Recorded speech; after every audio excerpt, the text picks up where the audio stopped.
Hi, I'm Campbell Such. This is Mindbite Thursday, your weekly dose of the human edge in technology. This week, hiring. And what are you making sure as a manager, if you're a manager or a leader or someone that's involved in a hiring process, to make sure that the people that you're taking on are capable of doing the job, they can do the job, and just as importantly, that they're a good fit in your organisation and they have really good attitudes. So what are you doing to make sure that that happens? Most of us have a structured interview process, or maybe it's not quite so structured with a bunch of questions. But what I want to talk about today is three key things. The first one is, what are the questions that you have in your mind, high in your mind? Secondly, what are the questions that the candidate has high on their mind? And thirdly, how can you shortcut the interview process to make sure that you're only dealing with people that are highly likely to be able to do that? So let's talk about the questions that are high in your mind. If you're anything like me, the key questions that I have are, can they do the job? Are they capable of doing the job? Do they have the right attitude? And then just as importantly, are they a good fit for the company? Are they a good fit for the team and the culture of the team and the company? And are they a good fit for me as a manager? Can I work with the person? One of the best predictors of whether or not they can do the job is experience. The best predictor of future behaviour is past behaviour. So looking for someone who's got experience in the area that you're looking to hire into is always a good thing to consider. It doesn't have to be a lot of experience, and it doesn't even have to be in that role. It just has to give you an indication of whether they're capable. So it might be, especially if you're someone who's not an experienced person looking at this, watching this, then experience is in an internship or in a not-for-profit doing some voluntary work can be just as powerful and just as good a predictor of how you're going to behave. And the hiring manager, as a hiring manager, you can talk to people that were involved in those processes and get a feel for it.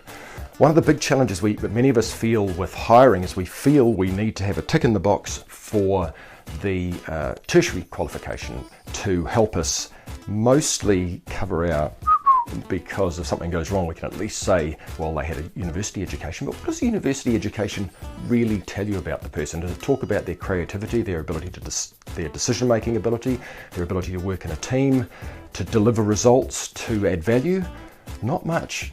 Fundamentally, our education system is all about following stuff that's been done before, working out how to pass an exam, and being really good at passing exams. Does that tell you any of those things that you really need to know as an organisation and as a manager? Maybe not. I'd urge you to seriously consider whether or not that's important as a major criteria, and certainly as a criteria for eliminating someone from your list. Then the second thing to think about is, what are they thinking about? What are the questions high in their mind? Well, the questions high in their mind is, do I want the job? What's this person like as a manager? What's the culture like in the organisation? Would I be a good fit in the team? What will my teammates be? So one of the key things that I always say, or always make the stress at the start of an interview, is that it is an interview, which means it's a two-way thing. That means it's just as much about them finding out about what the role is, what it entails, what the expectations are, what I am as a manager and a leader, what will if they're not reporting to me, who they'll be reporting to and what they're like as a manager and a leader, what their teammates will be like, what the culture's like in the organisation, all of those other things. It's just as much about that as it is about me finding out whether they're capable of doing the job, what they're like as a person, can they do the job, will they be a good fit for the team, for the organisation, and can I work with them as a manager? So put that on the table. I'd highly recommend you put that on the table right at the start.